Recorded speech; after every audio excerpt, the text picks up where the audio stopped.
제목은 생물 자원과 바이오 산업 이야기. 그래서 우리가 생물 자원을 이용을 해서 어떻게 바이오 산업을 발전을 시킬 수 있을 것인가, 이제 그거에 대한 얘기입니다. 자, 이 첫 번째 보면 우리나라의 생물 자원의 종류가 굉장히 많습니다. 물론 전 세계에 퍼져 있지만 그래서 이 생물 자원, 우리나라는 사실은 부전 자원이 이렇게 많지는 않지만 생물 자원으로 따지면 상당히 풍부한 편입니다. 사실 우리나라가 이제 옛날부터 역사적으로 보면은 침략을 많이 받아서 생물 자원을 많이 뺏긴 적도 있어요. 그래서 전 세계적으로 많이 퍼지긴 했지만 그럼에도 불구하고 현재 이제 유전 자원까지 포함을 하기 때문에 상당히 많은 자원을 보존을 하고 그것을 어떻게 이용을 할 것인가 이제 잘 생각을 해야 되겠죠. 그래서 여기 보시면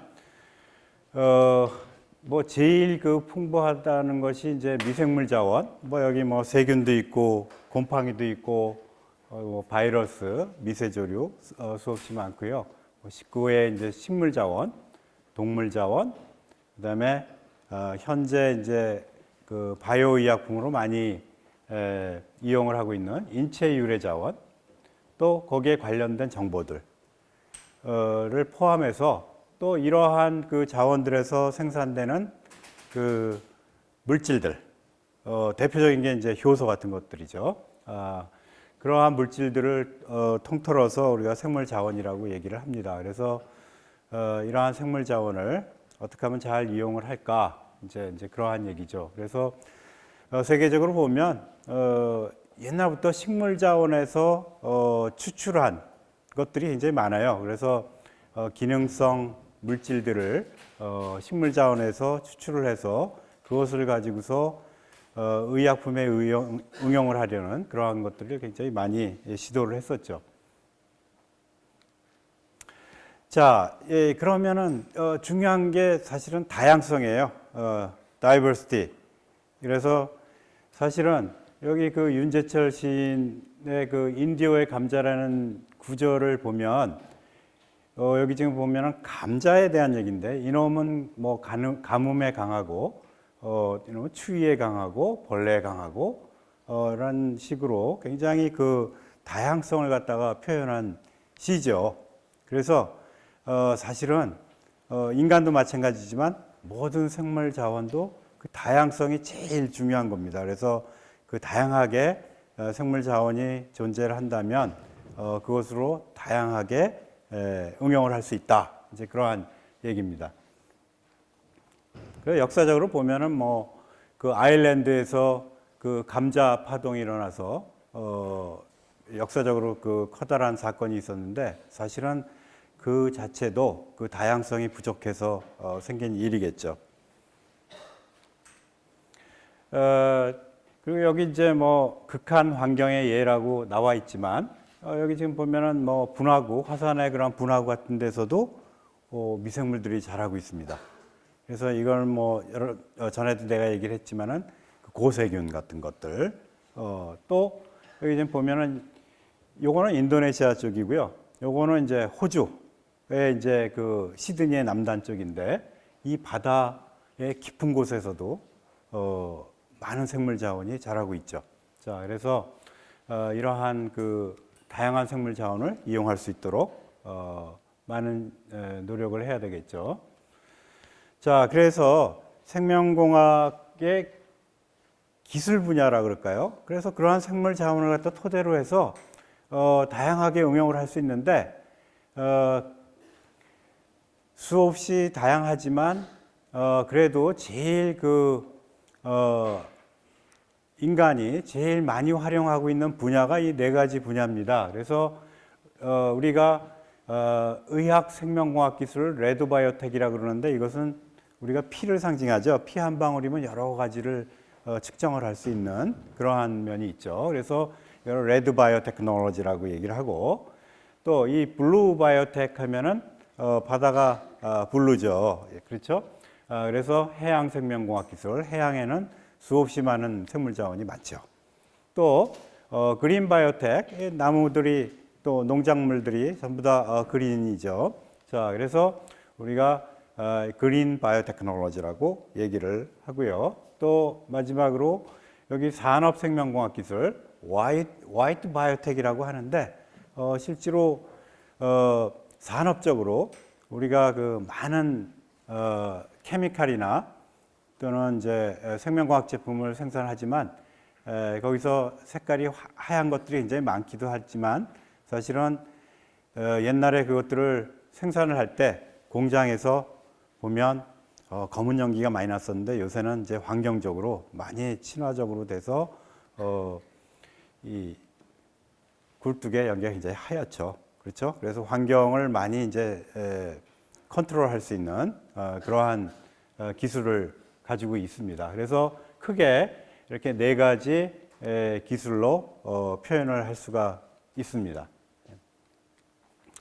자, 그 외에 우리가 그 바이오테크놀로지를 이용해서 지금 보면은 전 세계적으로 제일 그 많이 활용하고 있는 기술들이 여기 지금 보면 IT, NT, 그다음에 ET, ST, CT 이렇게 구분이 되는데 실제로 바이오테크놀로지를 그쪽 분야에 어떻게 융합을 시키느냐. 그래서 우리가 그 퓨전 테크놀로지라고 그러기도 하고 컨버전스 테크놀로지. 자, 이러한 다양한 분야를 융합해서 새로운 기술을 개발하는 연구가 진행이 되고 또 일부는 산업화되고 있습니다. 네. 그래서 우선 그 바이오 산업의 발전 역사를 쭉 보면 우리가 현미경을 발견한 순간부터 미생물을 보기 시작했죠. 그래서 쭉 여러분 보시면 아주 중요한 사건들이 있었죠. 예를 들면 이제 특히 산업화하는데 굉장히 중요한 개념들을 갖다가 발견한 훌륭한 사람들이 많았죠. 그래서 여기 지금 보면은 여기 그 천연두 백신 접종, 자 제너라는 사람, 영국의 제너라는 사람이 그런 백신의 개념을 갖다 이해하기 시작했고, 그 다음에 이제 여기 지금 보면은 2차 세계대전 때 페니실린, 그렇죠? 이 항생제를 생산을 함으로써 많은 생명을 구했었죠. 그래서 이게 그 산업화의 아주 대표적인 모델 케이스입니다, 사실은. 그 다음에 1982년도에 우리가 그 제조합 인슐린을 생산하기 시작했어요. 그것은 물론 이제 여기 DNA 구조 규명하고 그 다음에 유전자 제조합 기술을 갖다가 발전시킨 후에 결국은 새로운 그러한 세계로 들어간 것이죠. 그래서 유전자 기술을 갖다가 응용을 할 수 있는 그러한 세대가 됐고요.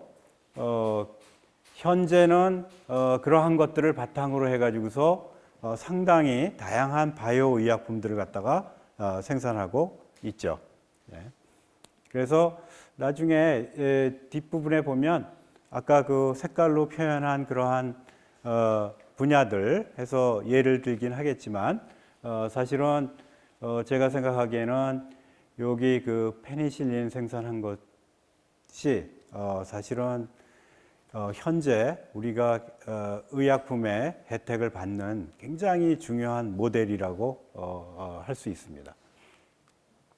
자, 그래서 간단하게 그 발전 과정을 얘기를 하면 이 바이오 산업이라는 것이 아까 말씀드린 대로 생물체를 이용을 해서 초기에 이제 그 우리 파스텔이라는 사람이 발효를 규명을 하면서 시작이 됐고, 그 다음에 그 발효라는 것이 순수 배양을 함으로써 우리가 원하는 물질만 생산하게 하는 그러한 기술을 개발한 것이 독일의 코우죠. 그렇죠? 그럼 굉장히 중요한 역사적인 사실이에요, 사실은. 그래서 그러한 코우라는 사람이 순수 배양을 실행을 했고 거기서부터 이제 좀 더 그 기술적인 발효를 하기 시작됐고 그 다음에 이제 유전자 재조합 기술, 그다음에 생물 정보학 이러한 식으로 쭉 발전을 해왔고 결국은 그런 것들이 이 크게 두 가지로 구분을 할 수가 있게 됐죠. 이 시대가 전에는 이제 전통적인 발효, 그래서 우리가 컨벤셔널 테크놀로지라고 할 수 있고, 이 유전자 제조학 기술이 발전하면서 바로 이 모던 테크놀로지, 현대의 새로운 생명공학 기술이라고 표현을 할 수가 있어요. 그래서 여기 지금 보면은 그것에 이제 동기화가 된 것이 DNA 구조를 규명을 한 것이고, 그다음에 82년도에 제조합 인슐린이 FDA의 승인을 받고 그 다음부터 제조합 의약품들이 상업화되고 또 GMO도 나오고 그다음에 인간 지놈 프로젝트가 성공리에 끝났고 그 외에 뭐 각종 질환에 대한 치료 또 신기능을 가진 식품들 또 생명과학 기술에 있어서 또 생산 공정 기술 이런 것들이 아주 급격하게 발전을 하게 됐죠. 그래서 그 범위를 보면 굉장히 다양합니다. 그래서 점차적으로 그 산업 구조를 보면 선진국도 마찬가지지만 우리나라도 이 분야가 굉장히 넓어지고 있고 전체 산업에 포함하는 그 BT의 포션이 상당히 높아지고 있습니다. 그래서 앞으로도 그 미래에 굉장히 그 중요한 기술로서 부각이 될 거라고 판단이 됩니다. 그래서 의학이나 농업, 환경, 산업, 해양 뭐 굉장히 다양하게 있고 수없이 많은 제품들이 출시되고 있죠. 자, 그러면 실질적으로 그러한 산업에 이르기 위해서 우리가 어떠한 노력을 해야 되느냐? 결국은 맨 밑에 그 사이언스입니다. 이 사이언스를 갖다가 제대로 이해하지 못하고서는 이 산업까지 가기가 굉장히 힘들죠. 그렇죠? 누차 얘기하는 것이지만 그래서 이 사이언스를 갖다가 제대로 이해를 하고 거기서 그것을 응용하고 활용할 수 있는 공학이 발전을 하면서 결국은 그 과학과 공학이 결국은 기술을 갖다가 창조를 하게 된 거죠. 그렇죠? 그래서 이 기술이 창조가 돼야지만 결국은 산업이 활성화되는 것이죠. 산업이 활성화가 되면 결국은 이 경제가 또 활성화되는 것이고요. 그래서 이 밑에 이러한 구조물, 인프라죠. 이러한 과학이나 공학이 없이는 절대로 기술을 이룰 수가 없는 것이죠. 그래서 결국은 이 기술이 창조가 되면 이 기술이 산업계 쪽으로 기술 이전이 꼭 돼야 되는 것이에요. 그래서 기술 이전에 의해서 우리가 그 IP라고 얘기를 하죠. 그래서 이러한 기술이 산업으로 이전이 되면서 이 산업이 활성화되고 결국은 경제가 활성화되고 그래서 이 경제가 활성화되면 다시 이쪽으로 과학과 공학의 상당한 포션이 또 투자가 되고 결국은 또 그 많은 고용을 할 수 있고 자 그래서 이러한 구조가 굉장히 중요한 것입니다. 그래서 항상 공학을 하는 사람이든 또 이 기업체에서 주로 기술을 다루든 또는 연구소에서 공학과 기술을 다루든 어쨌든 제일 기본적인 개념은 이 사이언스를 갖다가 잘 확립을 해야지만 이것이 제대로 선순환을 할 수 있다. 이제 그러한 얘기죠. 그래서 생물 쪽은 이렇고요. 생명과학의 기초에서 또 생물공정공학이 발전하고 거기서 생명공학 기술을 창조해서 바이오 산업을 이룬다. 그래서 바이오 경제를 활성화시키는 그러한 이제 구조입니다. 그래서 그것들이 제대로 되려면 결국은 이제 연구인데 그 연구가 어떻게 이제 이루어지느냐 이게 굉장히 중요한 일이죠. 이거는 옛날부터 선진국에서 아주 일찍부터 확립이 된 것이죠. 그래서 우리나라도 이것을 몇십 년 동안 계속 활성화시키려고 노력을 하고 있는 중입니다. 그래서 언젠가는 이것이 제대로 확립이 되면 아주 좋은 연구 또 좋은 산업화가 되겠죠. 그래서 이 대학하고 기업체, 연구소 그리고 가운데 정부, 산학연관 이러한 기관들의 그 콜라보레이션이 굉장히 중요합니다. 그래서 이것이 인프라스트럭처가 될 때 굉장히 그 인간의 삶이 향상이 되겠죠. 그래서 사실은 우리는 대학에 있지만 이 대학에서 제일 중요한 것은 무엇이냐? 여기서 볼 수 있겠지만 이 화살표가 좀 위로 올라갔네요. 자, 그래서 제일 중요한 것이 인적 자원입니다. 우리가 연구소든 또는 기업체든 우리 대학에서 굉장히 훌륭한 인적 자원을 공급을 하는 그러한 스킴이 굉장히 중요한 것이죠. 자, 그래서 이러한 협력 관계가 굉장히 중요하고요. 자, 그래서 결국은 이 모든 것이 다 사람이 하는 것입니다. 사람이 하는 것이라서 여러분들 잘 알겠지만은 인류의 그러한 진화 과정을 얘기하고 있지만 우리가 지금 호모 사피엔스 사피엔스죠. 그렇죠? 지혜가 있는 사람. 그래서 이 지혜가 있는 사람이 사람마다 굉장히 그 생각하는 것이 또 사고하는 것이 전부 다 다양하잖아요. 그래서 그러한 다양한 사람에 대해서 신조어들을 많이 표현하는데 사실은 여러분들이 이러한 다양한 사고를 할 수 있는 사람이 될 수 있게끔 노력하는 것이 굉장히 중요하죠. 그래야지 새로운 걸 갖다가 많이 창조를 할 수 있는 것이죠. 그렇죠? 그래서 책도 읽고 여기 학문하는 사람도 있고 그다음에 융합형 또 내 분야에서 다른 분야에 어떻게 응용을 할 것인가 또 우리가 생명체를 다루기 때문에 또 생명윤리 그렇죠? 굉장히 중요한 것들이죠. 또 이 연구는 항상 정치적인 거하고 연관이 많이 되어 왔어요. 역사적으로 보면. 이런 것들을 갖다가 어떻게 극복을 할 것이고 그 다음에 이러한 예술 쪽하고는 어떠한 것이고 또 경제 이런 거하고 다 연관이 있습니다. 그 연구라는 것이. 그래서 굉장히 그 좀 다양한 사고를 할 수 있도록 책도 많이 읽고 그 다음에 예술 감각도 익히고 또 자연과 함께 자연에 가서 산책도 하고 뭐 이런 것들이 굉장히 중요해요. 그래야지 다양한 사고를 가지고 새로운 걸 창조할 수 있는 그런 능력을 가질 수 있겠죠.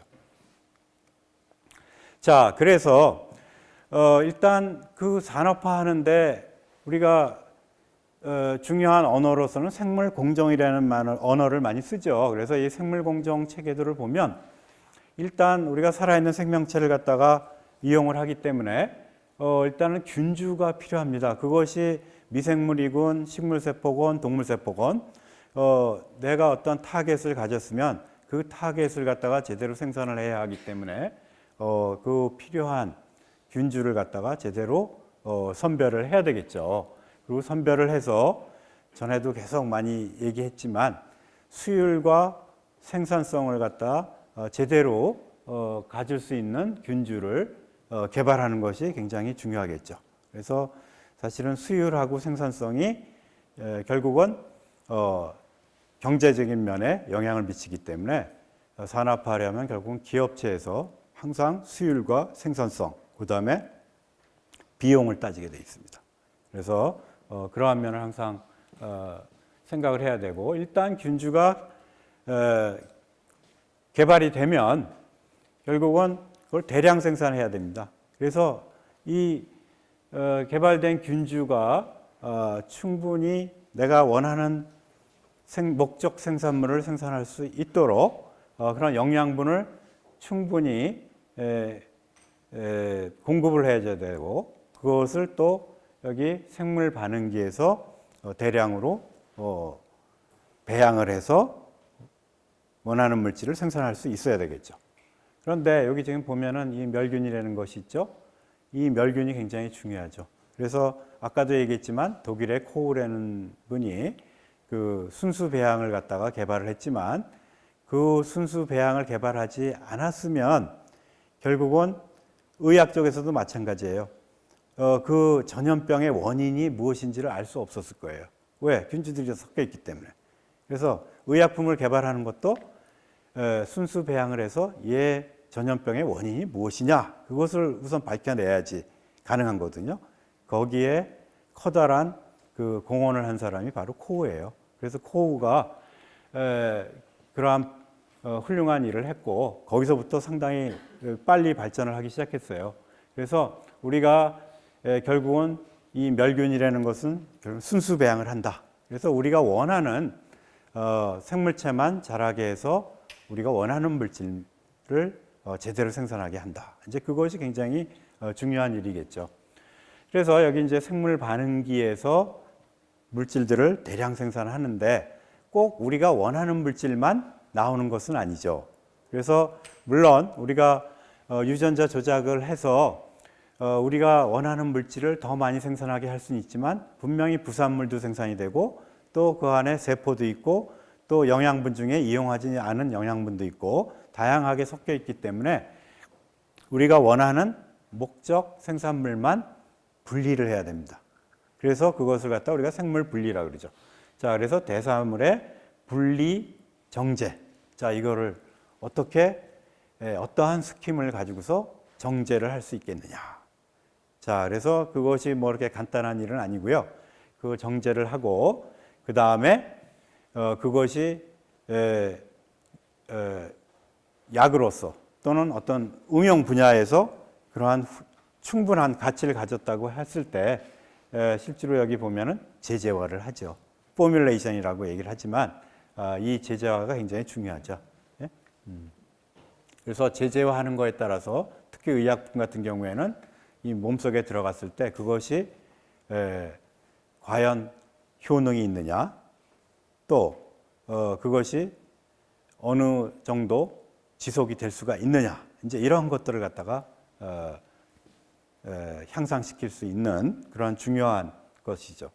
자, 그걸 조금 세부적으로 보면 바로 이 흐름도입니다. 그래서 균주 선발하고 균주 개발하는 것은 쭉 지금까지 역사적으로 보면 돌연변이, 우리가 돌연변이를 일으키거나 또는 아까 나왔듯이 유전자 재조합을 시키거나 또는 유전자 전체를 조작을 하거나 이제 뭐 그러한 방법들을 이용해서 균주를 개발하게 됩니다. 그래서 그러한 개발된 균주를 생물 반응기에서 대량 생산하게 되죠. 물론 우리가 살아있는 생물체를 이용하지 않고 만약에 거기서 생산된 효소를 이용한다 하면 그거는 일종의 전환 반응이죠.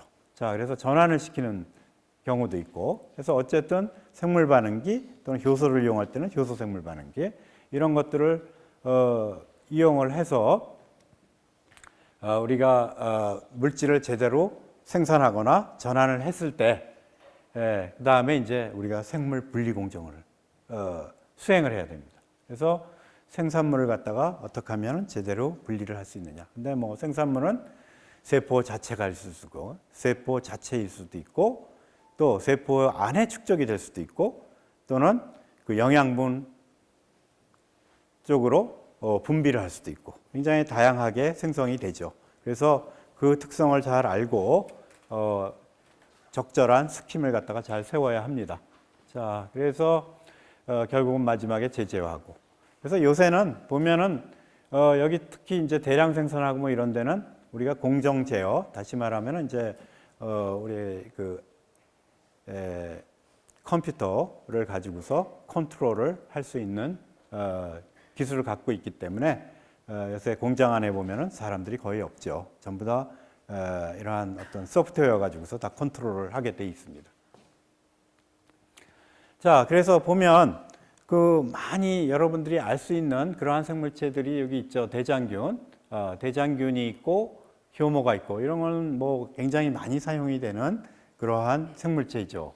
그래서 이러한 대장균하고 효모는 중요한 특성이 그 플라스미드라는 그러한 이중나선의 그 원 모양의 조그마한 그 DNA 몰레큘을 가지고 있죠. 자, 그래서 그 플라스미드를 이용을 해가지고서 그 안에다가 외부 유전자를 도입해서 우리가 원하는 물질을 또 생산을 할 수 있는 유전자 조작을 할 수도 있고요. 자, 그래서 이 대장균, 효모 이런 것도 굉장히 중요한 생물체가 되겠죠. 뭐 또 예를 들면 효모 같은 경우에 그 응용 분야를 보면 굉장히 다양합니다. 뭐 술도 만들 수도 있고 빵, 뭐 사료, 에탄올, 또 의약품, 또 기능성 식품.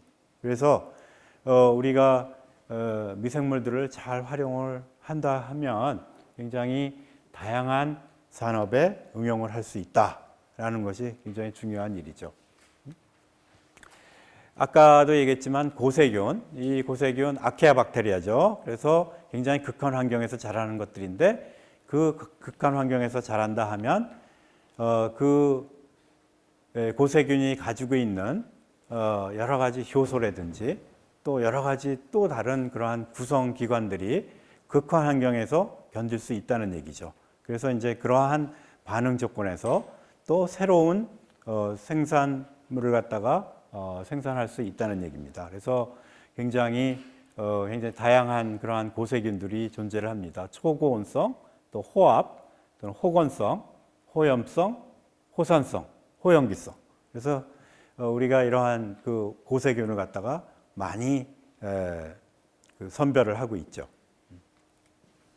자, 이것은 이제 그 동충하초인데 여러분들 뭐 동충하초 많이 들어봤을 거예요. 그래서 이러한 동충하초는 이건 제가 이제 무등산인가 거기서 이제 직접 채집을 한 것인데 이러한 것을 실험실로 가져와서 이것을 배양을 하면은 여러 가지 물질을 또 생산을 할 수 있겠죠. 그래서 그 물질을 생산을 해서 뭐 항균 작용을 한다든지 항암 작용을 한다든지 이러한 것들을 갖다가 밝혀낼 수 있고 그 다음에 또 어떠한 다른 병이라든지 또는 기능성 식품이라든지 새로운 것들을 갖다가 또 검색을 할 수도 있겠죠. 자, 그래서 이러한 뭐 동충하초들이 있고요. 자, 그래서 아까 이제 그러한 생물체들을 이용해서 뭐 대량 배양을 한다. 그러면 이건 실험실 규모에서는 이러한 생물 반응기가 제일 대표적인데 이것이 바로 그 교반식 생물 반응기입니다. 그래서 실험실에서 실험을 할 때는 우리가 그러한 생물체를 갖다가 잘 배양을 해야 하는데 이러한 기계적인 교반을 가진 또 그 다음에 소프트웨어로 제어를 할 수 있는 이러한 생물 반응기를 이용해서 잘 배양을 할 수가 있죠. 그래서 잘 배양이 되면 그 안에서 우리가 원하는 생산물을 또 분리 정제를 할 수 있고요. 자, 그래서 이제 이러한 대표적인 생물 반응기가 있다는 얘기고요. 자, 그러면 우리가 보통 실험실에서 아까 말씀드렸듯이 균주를 선별하고 개발하고 또 생물 반응기에서 생산을 하고 또 분리 정제를 하는 것을 확립을 했다 하더라도 그것이 산업화가 되려면 또 다른 얘기입니다. 그래서 우리가 실험실 규모에서 모든 조건을 최적화했다 하더라도 그것을 산업 규모로 가져갈 때는 결국은 이러한 스케일업이 필요한 것입니다. 이 스케일업이라는 건 이제 대규모화죠. 대규모화. 그래서 이렇게 대규모화 할 때 결국 금방 실험실 규모에서 산업 규모로 직접 갈 수 있는 것이냐? 직접 못 가죠. 그래서 항상 중간에 우리가 실증 규모라고 있습니다. 파일럿 플란트 또는 파일럿이라고 얘기를 하는데 이러한 파일럿을 거쳐서 이 파일럿에서 다시 그러한 실험실에서 확립한 최적 조건을 가지고서 다시 검증을 하는 것이죠. 해서 여기서 문제가 생기면 다시 실험실 규모로 가서 다시 말하면 여기 스케일 다운이라는 말이 있죠. 자, 다시 실험실 규모에 가서 문제점을 보완하고 다시 실증 규모로 와서 다시 산업 규모로 이렇게 가는 것입니다. 그럼에도 불구하고 산업 규모에서 조그만 문제가 생겼다. 그러면은 산업 규모에서 다시 실증 규모나 실험실 규모로 가서 그 문제를 해결을 하고 다시 산업 규모로 올라와야 되는 것이 제일 기본적인 얘기입니다. 그래서 모든 그러한 생명공학 제품을 생산하는 업체 또는 화학 제품을 생산하는 일반 화학 공장에서도 다 이러한 과정을 거치고 있습니다. 그래서 굉장히 중요한 과정이죠. 그래서 아까 그 실험실에서 사용하는 생물 반응기를 보여드렸지만 이것은 일종의 이제 파일럿 플란트의 그런 생물 반응기예요. 그래서 유리로 안 돼 있고 보통 유리로 되는 거는 파이렉스 글라스를 이용하는데 이 경우에는 스테인리스 스틸을 갖다가 이용을 하죠. 자, 이래서 나중에 무슨 만약에 의약품이라 그러면 결국은 그 FDA의 승인을 받을 때 이러한 생물 반응기 재질을 무엇을 썼느냐, 또 균주는 어떻게 개발을 했느냐, 분리 정제를 어떻게 했느냐 이런 것 모든 것을 다 검증을 하게 됩니다. 그래서 인스펙터들이 다 인스펙션을 하게 돼 있죠. 자, 그러면 우리가 쭉 이렇게 그 물질들을 갖다 생산하는데 계속 해온 것들이 화학 반응하고 생물 반응입니다. 근데 주로 지금까지는 이제 화학 반응을 많이 사용을 했었는데 점차로 가능한 부분은 생물 반응으로 점차로 이전이 되고 있어요. 그래서 그것은 무엇이냐? 결국은 환경 친화적인 면을 갖다 우리가 좀 생각을 해야 되겠죠. 물론 우리가 미래에도 화학 반응과 생물 반응은 다 이용을 할 수밖에 없어요. 하지만 화학 반응을 생물 반응으로 대체할 수 있는 것은 경제적인 면에서 이것이 가능하다고 하면 생물 반응으로 계속 가고 있습니다. 그래서 우리가 이러한 생물 반응은 상온 상업 조건의 일종의 생화학 반응이고 이 화학 반응은 고온 고압 조건에서 화학 반응이고. 그래서 그 아까 나왔던 그 페니실린의 예를 들면 페니실린 자체는 우리가 생물 반응에 의해서 페니실린을 생산하지만 그 페니실린이 어느 정도 사용이 되다가 이것이 잘 안 듣게 됐죠. 뭐 여러 가지 이유로. 그래서 그 이유는 여러 가지 이유가 있긴 하겠지만 플레밍도 그러한 것을 예견을 했었죠. 그래서 우리가 병원균이 페니실린에 대해서 내성이 생기는 바람에 원래 그 페니실린을 사용하기가 굉장히 힘들게 됐죠. 그래서 그것을 구조를 갖다가 계속 바꿔왔습니다. 그래서 그 구조를 바꾸려면 이 화학 반응이 또 필요한 것이에요. 그래서 우리가 생물 반응과 화학 반응을 적절하게 잘 이용을 하면 굉장히 그 훌륭한 생명공학 제품을 갖다 이용을 할 수 있겠죠. 그래서 우리가 여기저기 보면은 기업체 CEO들이 항상 하는 말이죠. 첫 번째가 뭡니까? 코스트입니다. 기업체는 코스트. 이 코스트가 안 맞으면 생산을 하기가 힘들어요. 자, 이윤이 나야 되기 때문에. 자, 코스트. 그 다음에 두 번째가 여기 지금 매스 프로덕션입니다. 대량 생산. 이걸 어떻게 대량 생산해서 디스트리뷰션을 할 수가 있겠느냐. 예, 그게 두 번째입니다. 그 다음에 이 세 번째 뭐라고 써 있냐면 good technology is very important but not guarantee. 그래서 기술이 좋다고 해서 그것이 곧바로 산업화되는 것은 아니고 결국은 코스트를 따져야 되고 그 다음에 이것을 대량 생산할 수 있겠느냐 이것을 생각을 해야 됩니다. 그래서 대량 생산이라 하면 아까 말씀드렸듯이 그 러버러터리 스케일에서 인더스트리얼 스케일까지 가는 것을 제대로 확립을 해야 된다. 이제 그러한 중요한 얘기죠. 그러면 몇 가지 이제 응용 쪽 좀 보면 식품 쪽에 많이 응용이 되고 있고 그 식품에 보면은 일반 식품, 건강식품이라고 해서 건강식품에는 또 건강기능식품, 그 중에 또 이제 기능성 식품 이런 식으로 이제 분류를 할 수가 있어요. 예? 그래서 기능성 식품 같은 경우에는 이제 뭐 생체 조절 기능을 갖는 식품 이렇게 돼 있죠. 그래서 우리나라엔 사실은 이러한 이 건강기능식품이나 기능성 식품에 많이 그 포커싱을 하고 있는데 우리가 특히 특히 이러한 기능성 식품 같은 경우에 유효 성분만 제대로 분리를 할 수 있다 그러면은 그것이 이제 의약품으로 가는 것이죠. 자, 그래서 이러한 기능성 식품의 종류가 여러 가지가 있지만 결국은 이 생리 기능에 따라서 이렇게 여러 가지로 분류를 할 수가 있고 굉장히 여러 기능을 가지고 있지만 사실은 식품이라 하면 이 유효 성분이 분리 정제되지 않았기 때문에 여러 가지 성분이 있죠. 그렇죠? 그래서 옛날부터 선조들이 먹어오던 그런 것들을 주로 먹지만 사실은 우리가 여기 항산화, 항암, 순환기 질환, 정장, 당뇨 해가지고서 상당히 많이 나열이 돼 있어요. 뭐 예를 들면 어떤 제품에 대해서 한 가지 제품에 대해서 여러 가지가 나열이 돼 있는데 사실은 어떻게 보면 만병통치약 같은 그러한 느낌도 나죠. 하지만 우리가 계속 먹어둔 식품은 별 탈이 없으니까 어떤 기능도 하고 좋을 수 있겠지만 거기서 우리가 좀 더 분리 정제를 하면 의약품으로 개발할 수 있다. 이제 그것이 이제 하나의 또 중요한 얘기죠.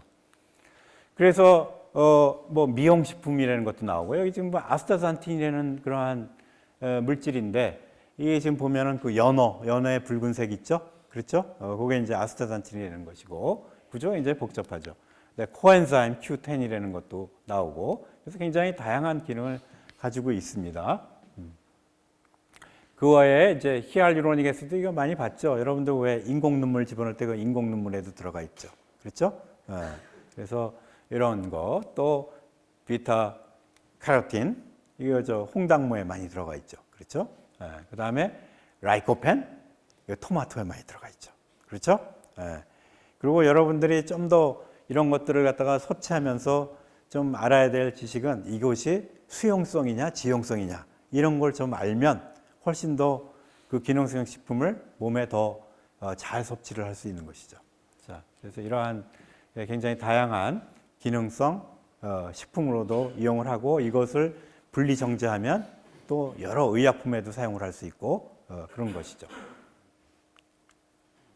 그래서 뭐 보면은 그 컬러풀 푸드라 해가지고 색깔이 많은 그런 음식들이 많은데 우리가 먹는 것들이죠. 그래서 이런 것들이 어떤 기능성을 가지고 있기 때문에 그런 색깔이 있는 것들을 많이 먹으면 건강에 좋겠죠.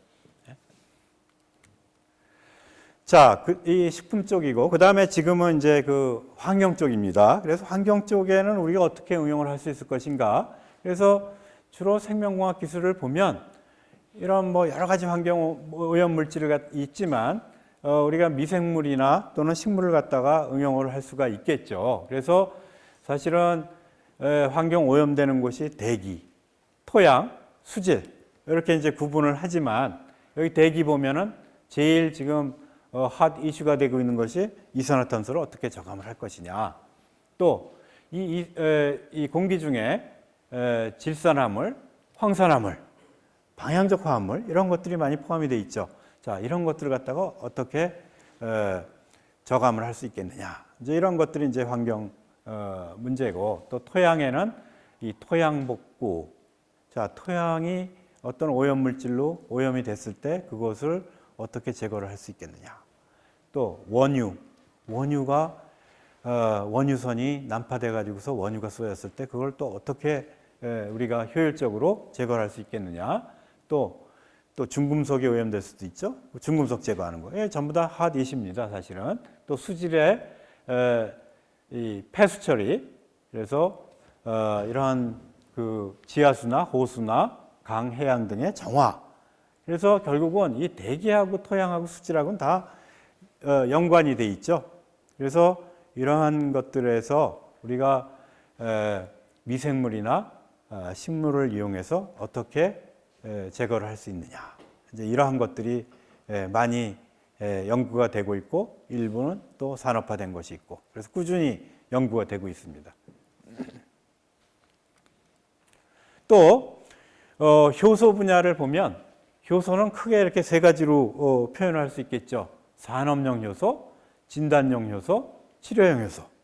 그래서 뭐 이 산업용 하면은 그 산업이 굉장히 광범위하고요. 그래서 뭐 식품이나 세제나 섬유, 화학산업 수없이 많고요. 진단용 효소는 주로 산화환원 반응을 이용하는 것이니까 예를 들면 여러분들 피 속에 포도당이 얼마나 포함이 되어 있느냐, 또는 콜레스테롤이 얼마나 포함이 되어 있느냐, 알코올이 얼마나 포함이 되어 있느냐, 이런 걸 갖다 측정을 할 수가 있겠죠. 또 치료용 효소라는 거는 뭐 대표적인 게 그 정제를 한 효소를 이용한다 그러면 소화제, 혈전 분해, 뭐 소염, 항종양 효소, 굉장히 많은 효소들이 있어요. 그래서 얘네들은 무엇이 다르냐? 실제로 이 치료용 효소로 이용을 하려면 거의 순수하게 정제를 해야 된다. 그래서 거의 100% 가깝게 99.9999 쭉 나가야 되겠죠. 그 다음에 진단용 효소 같은 경우에는 뭐 95에서 98% 정도 이렇게 순수하게 정제를 해야 됩니다. 반면에 산업용 효소는 그렇게 뭐 이 진단용 효소나 치료용 효소만큼 정제를 하지 않더라도, 물론 그 산업에 따라 다르긴 하겠지만 우리가 크루드 엔자임, 다시 말하면 정제하지 않은 효소를 이용하는 산업도 있고, 그다음에 뭐 예를 들면 뭐 50% 또는 그 산업에 따라 다르긴 하겠지만 뭐 조금씩 그 완전하게 정제를 하지 않아도 산업용 효소로 이용할 수 있는 것이 있습니다. 자, 그 다음에 농업 쪽에 하나 예를 들면, 이거 보시면 이게 일종의 동충하초에 오염이 된 메뚜기인데, 이 메뚜기에 하얀 것이 덮였죠. 그렇죠? 이 하얀 게 뭐냐? 요거는 이제 메뚜기가 이제 해체된 것인데, 이 하얀 것이 곰팡이입니다. 곰팡이.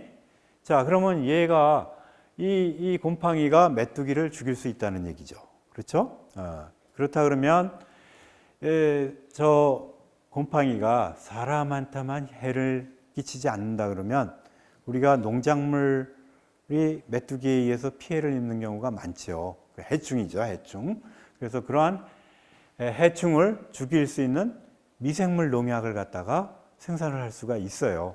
그래서 이러한 요게 일종의 이제 여기에 이제 균사도 있고 포자도 있고 그렇지만, 포자를 대량 생산해서 그거를 제재화해서 메뚜기를 죽일 수 있는 그러한 미생물 농약으로 응용을 할 수가 있죠. 뭐 현재 산업화돼 있죠. 자, 그래서 그러한 미생물 농약이 개발되고 있다라는 걸 알아두시면 되고, 그 다음에 우리가 이제 또 그 바이오매스가 굉장히 많은데, 바이오매스 이 전 지구에 바이오매스가 굉장히 많죠. 바이오매스라 하면 주로 이제 식물 쪽을 얘기를 하는 것이죠.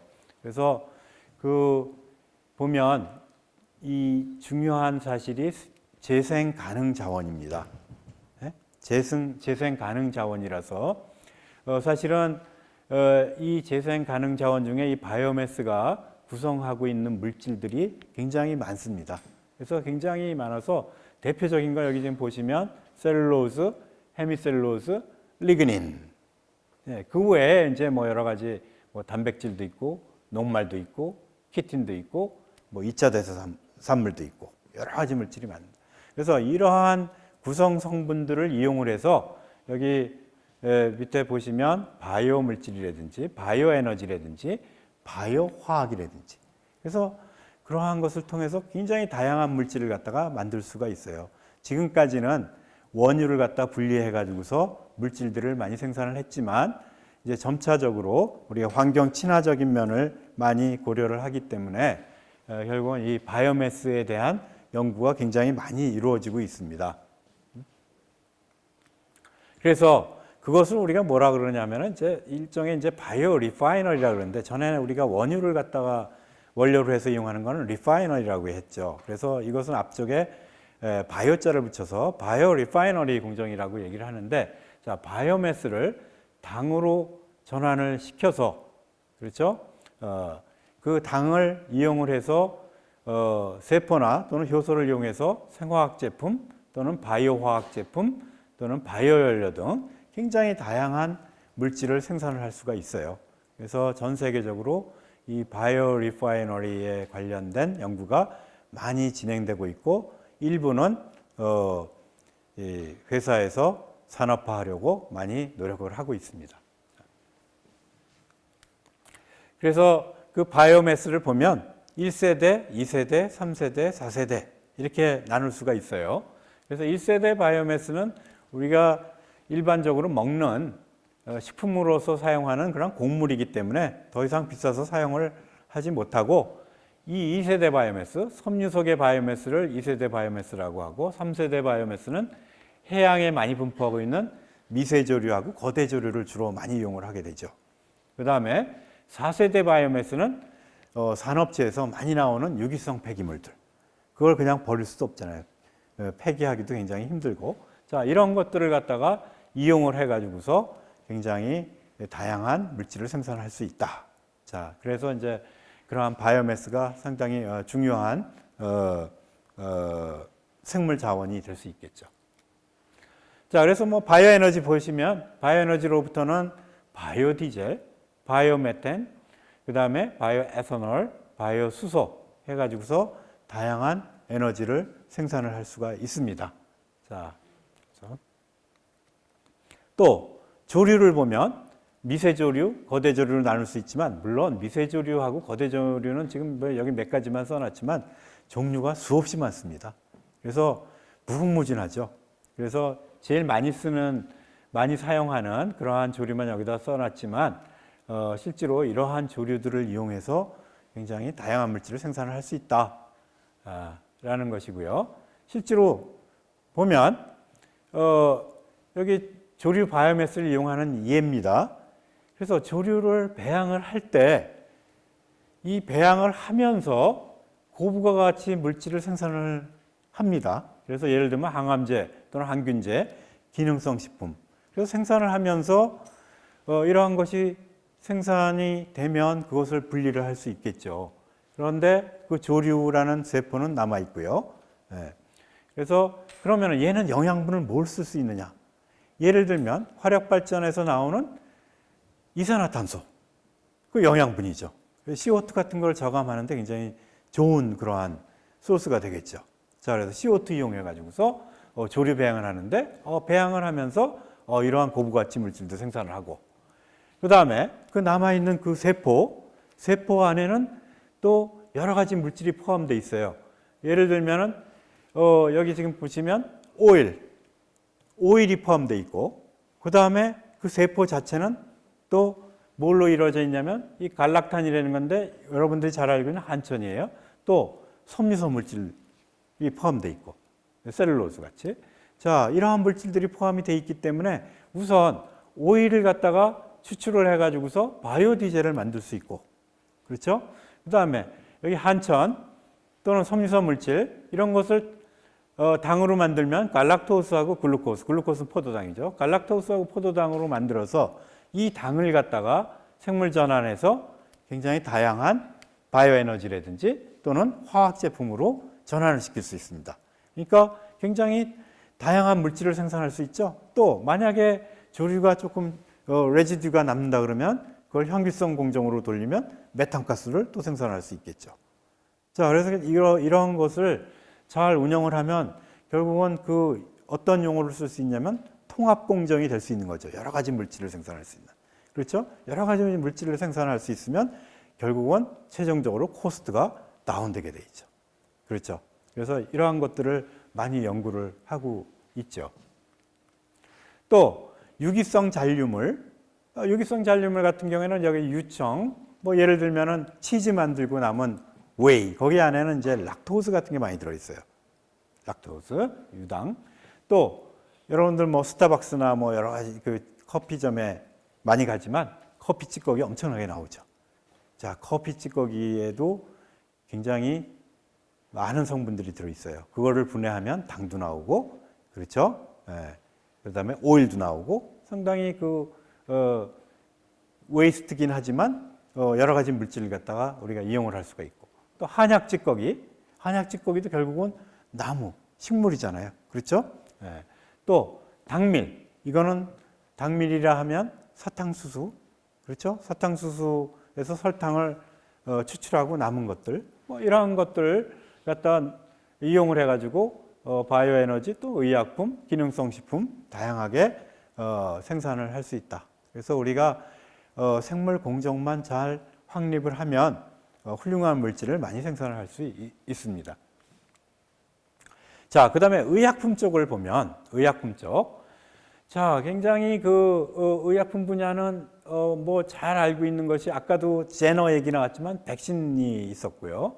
그 다음에 페니실린 얘기가 나와서 항생제, 또 항생제 중에는 또 항암제 역할을 하는 게 있고, 그 뒤에 또 이제 잠깐 예를 들겠지만 이런 항암제, 이 식물에서 굉장히 많이 유해물질을 추출해 가지고 항암제를 이용하려고 노력을 많이 했었죠.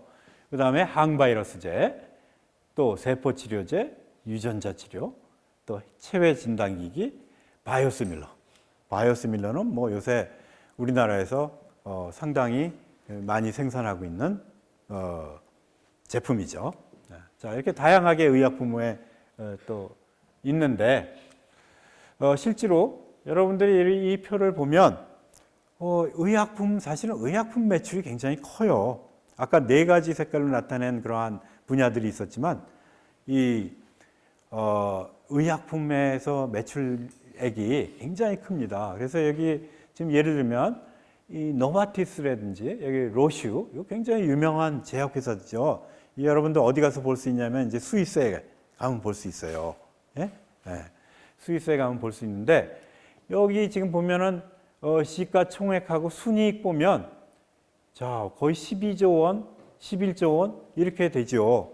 그런데 우리 여기 삼성하고 현대에 보면은 여기 그 시가총액이 이거 비슷하죠. 여기 특히 삼성 같은 경우에 순이익이 한 24조 원, 현대 같은 경우에 7.6 자동차.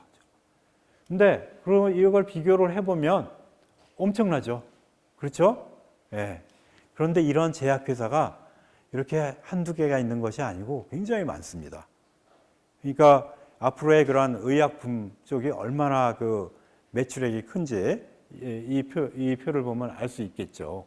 그 다음에 이제 중요한 것은 이 R&D 비용에 얼마나 투자를 하느냐.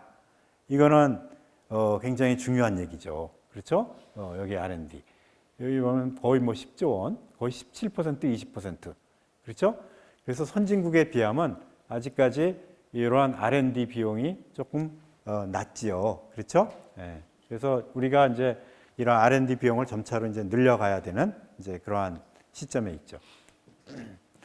자, 그래서 그런 의약품 쪽에서 제일 중요한 거는 이제 신약 개발입니다. 그래서 사실 우리나라도 이제 많이 발전을 해서 신약의 숫자가 굉장히 많이 늘어났죠. 거의 뭐 최근에 통계를 보면 한 28개 정도? 그러니까 어느 정도 기술이 확립이 돼 있다는 얘기죠. 그렇죠? 그래서 이제 앞으로 점점 신약이 더 늘어나겠죠. 그래서 신약 개발 과정은 굉장히 복잡하죠. 그렇죠? 그래서 여기 보면은 신물질 탐색 연구, 신물질 제조. 자, 이러한 식으로 여러 가지 그 아이디어가 굉장히 중요하고, 그 다음에 추출, 합성, 발효 이러한 각각의 여러 가지 방법을 이용을 해가지고서 신물질을 제조할 수 있고, 사실은 우리 그 항균 작용을 하는 설파제라고 있었죠. 그건 항생제 이전에 이용을 하던 것인데, 그건 어디서 나온 것이냐? 그 옛날에 그 독일이라는 나라에서 염료를 갖다가 합성을 하는 게 굉장히 중요한 산업이었거든요. 근데 가만히 보니까 이 세포에 염료가 잘 염색이 되잖아요. 그러니까 얘가 이 세포하고 작용을 잘한다. 그래서 그러면은 얘가 분명히 세포하고 작용을 잘하기 때문에 화학작용이죠. 얘가 분명히 무슨 작용을 할 수 있겠다라는 아이디어에서 시작을 한 거예요. 그래서 거기서부터 설파제가 나온 거예요. 그러니까 굉장히 어떻게 보면은 우연이지만 사람의 그런 호기심이라는 게 굉장히 중요한 겁니다. 자, 그래서 여기 지금 보면은 효능 검색을 하고 이 전임상 시험을 이제 동물에다 해야 되겠죠. 그렇죠? 그래서 동물을 이용을 해서 과연 이러한 효능이 있는지, 그래서 의약품 안전성 시험 관리 기준에 따라서 이제 실험을 하죠. 그래서 리포트를 쓰고 그것을 갖다 이제 또 허가를 맡아야 되겠죠. 그렇죠? 그래서 허가를 맡으면 임상 시험을 할 수가 있어요. 그래서 여기 지금 보면은 1상, 2상, 3상이 있고, 그렇죠? 1상, 2상, 3상 하는데 시간이 굉장히 많이 걸리죠. 그렇죠? 그 다음에 이제 1상, 2상, 3상에 보면 예를 들면 여기 조금 영어로 써서 좀 그렇지만 요게 페이스 1, 페이스 2, 페이스 3, 1상, 2상, 3상 이렇게 돼 있죠. 그래서 숫자가 점점 늘어나죠. 여기 1상 같은 경우에는 뭐 2, 30명 해가지고 발런티어 해서 임상 시험을 하고 2상에서는 이제 환자들 한 100명에서 300명 사이, 그 다음에 이제 3상은 벌써 1000명대 단위가 되죠. 자, 이런 식으로 임상 시험을 거쳐야 되는 것이죠. 그래서 어떤 것은 1상에서 중지가 되는 게 있고, 어떤 거는 2상에서, 어떤 거는 3상까지 통과하는 것이 있고, 그래서 사실은 그 효능하고 독성입니다. 이 독성을 갖다가 어떻게 지르느냐. 그래서 어떤 물질이 효능이 있다 하더라도 독성이 있으면 힘들잖아요. 그래서 지금까지 선진국에서 해오던 일들이 무엇이냐면 효능은 살리되 독성을 줄이자. 그래서 구조를 계속 바꾼 거예요. 구조를 계속 바꾸면서 독성을 낮추자. 이제 그러한 물질들이 많이 발전을 해오고 있는 것이죠. 자, 그래서 여기 보면은 이제 1상, 2상, 3상을 거쳐서 품목이 허가되면 이제 생산을 해야 되는 거죠. 그래서 여기 지금 보면은 GMP라고 있어요. 이거는 Good Manufacturing Practice인데 이것이 굉장히 중요한 것이 대량 생산을 할 수 있는 중요한 기준이죠. 그래서 의약품 제조 및 품질 관리 기준입니다. 이거는 대량 생산하는데 굉장히 중요한 것이에요. 그래서 대량 생산을 제대로 할 수 없으면 약으로서의 가치가 없잖아요. 그렇죠? 제대로 디스트리뷰션이 돼야 되니까. 자, 그래서 그 다음에는 이제 판매, 유통하고 이렇게 쭉 가는 거죠. 그래서 여기 지금 보면 의약품 유통관리 기준이 있는 것이죠.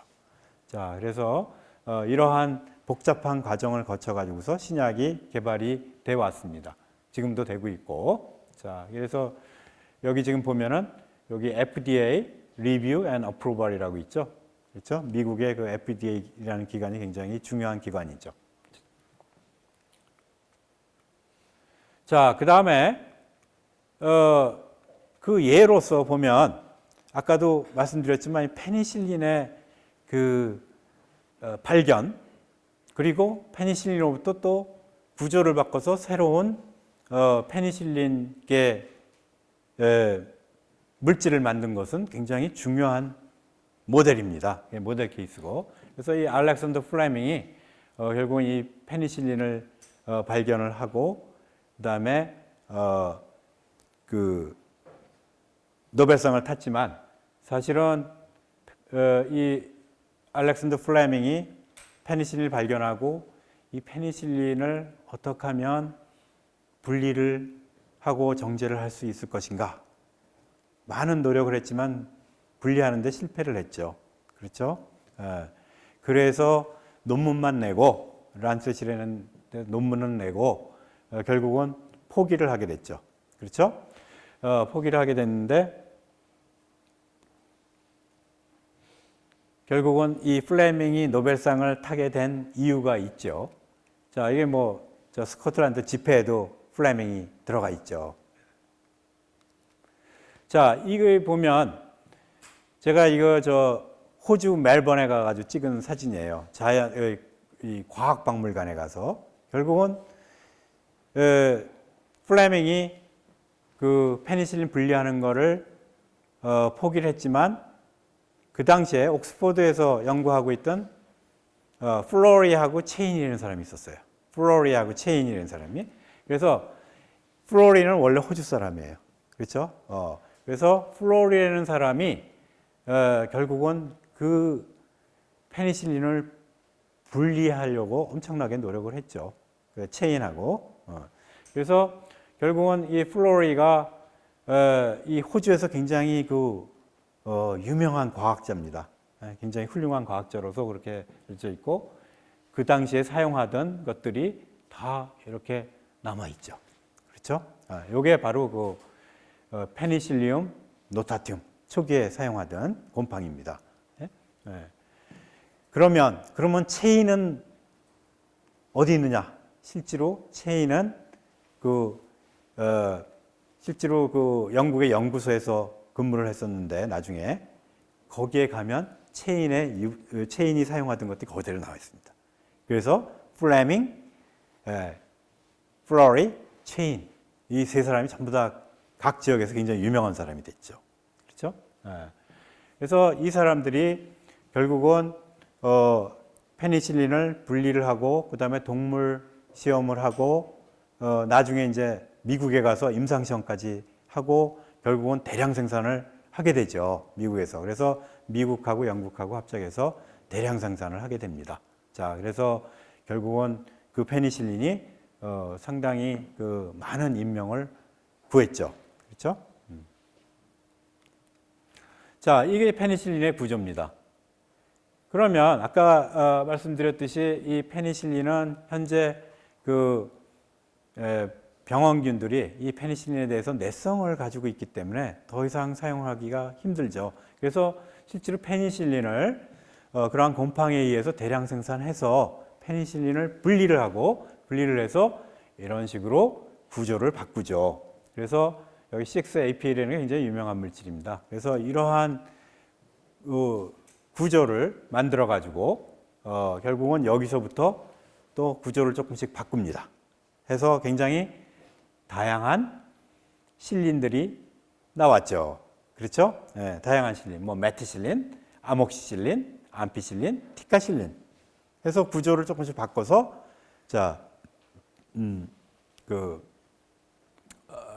병에 이제 이용을 할 수 있는 것이죠.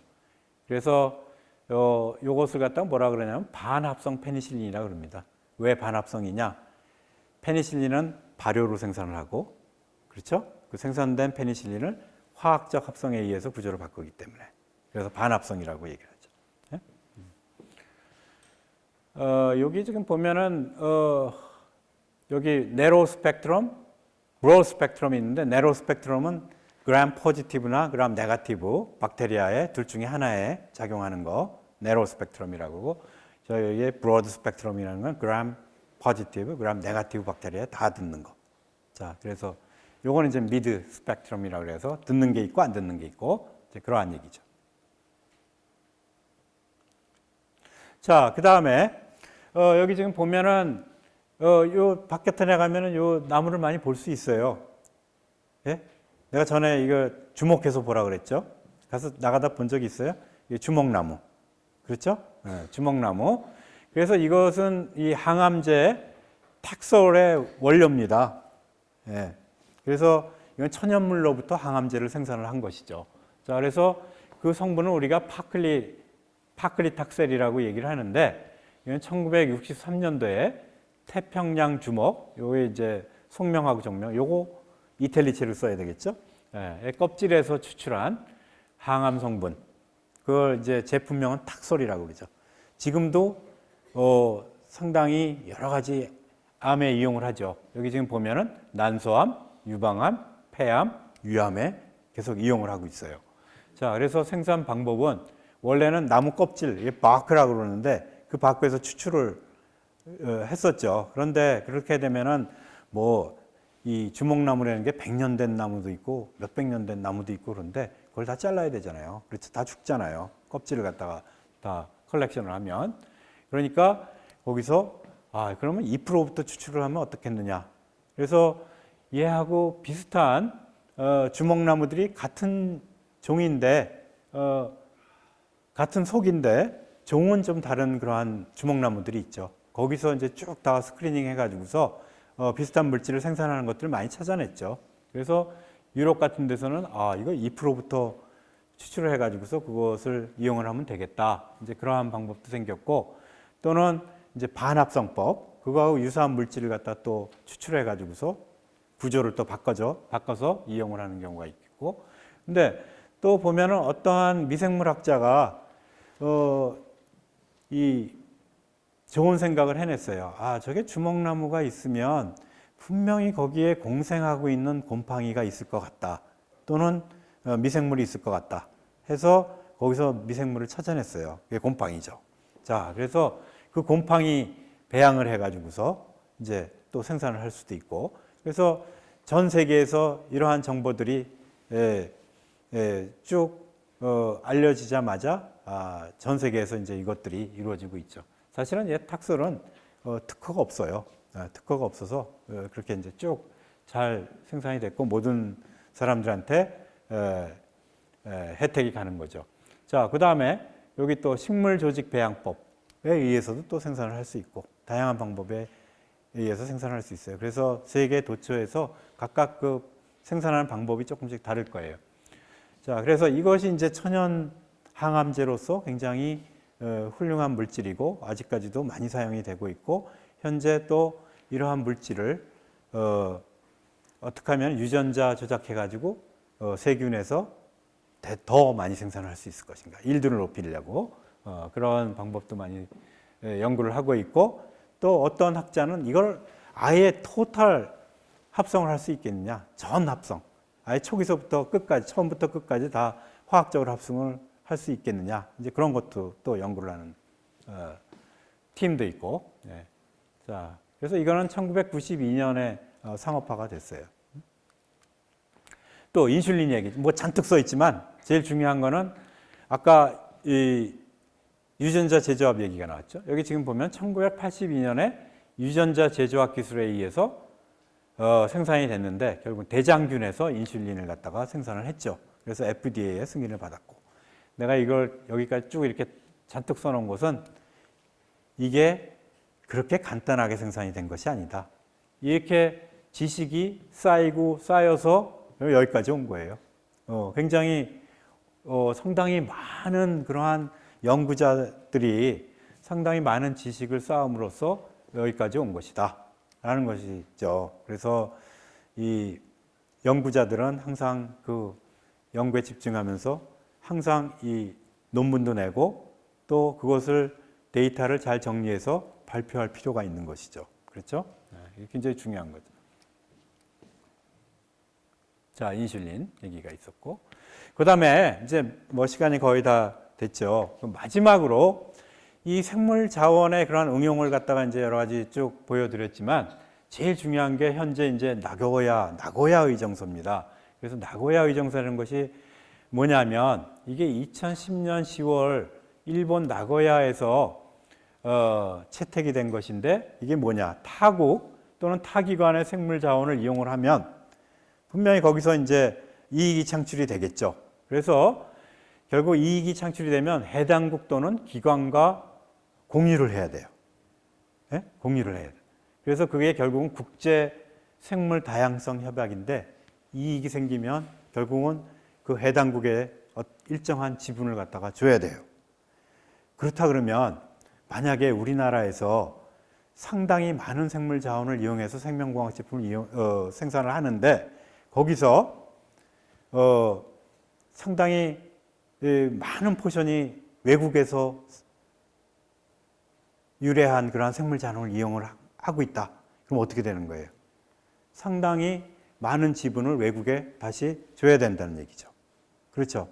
그래서 이게 굉장히 중요한 얘기입니다. 그래서 우리나라가 현재까지 확보하고 있는 생물 자원을 잘 보존을 하고 또 그것을 체계화해서 굉장히 중요한 고부가 가치의 생물 자원을 어떻게 생산을 할 수 있겠느냐, 이제 이러한 데 굉장히 노력을 갖다가 집중을 해야 되는 것이죠. 그래서 이게 굉장히 중요한 얘기고, 우리가 좀 물론 우리나라에서도 여러 기관에서 그걸 체계적으로 이제 관리를 하려고 많이 노력을 하고 있습니다. 정부하고 협동해 가지고서 관리를 하려고 노력을 하고 있죠. 그래서 이러한 면을 잘 생각을 해야 되고요. 그래서 오늘은 하여튼 생물 자원을 이용해서 그것을 어떻게 응용을 할 수 있겠느냐, 그래서 몇 가지 예를 같이 살펴보았습니다. 그래서 오늘 강의는 이것으로 마치겠습니다.